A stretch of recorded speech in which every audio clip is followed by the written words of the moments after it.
vienas greičio ruožas, dabar Ukmergė atvarai finišą ir jau pasiekimas. Tai va.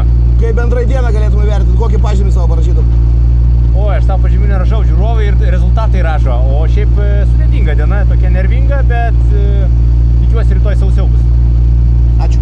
Kaip bendrai diena, rezultatą prasme, ar patenkinti Viskas savim? gerai, aš tik tai ant savęs pykstu dėl kliudyto stabdymo zonos vieno barjero ir dėl pirmo greičio ruožo ten smulkios klaidelės, kur įsimušėm suvedimą ir pagadinom padangą, bet iš esmės daug tas dalykas netrukdė, bet suerzino, žinai, o kai suerzina, tai tai. Ačiū labai, iki rytdienos. Kaip bendrai apskritai pati diena, ar pagal planą, ar visgi nelabai? Ne, visiškai ne pagal planą, labai daug jaudulio, kuris kišo koją ir užgesau startę ir net nesugebėjau iš karto užsivesti, tai užtrukau per daug laiko, daug išvaiščiau laiko, tai turim, ką turim, nesivysto taip kaip norėčiau, bet bandom atsipalaiduoti ir važiuoti kaip mokam. Ačiū.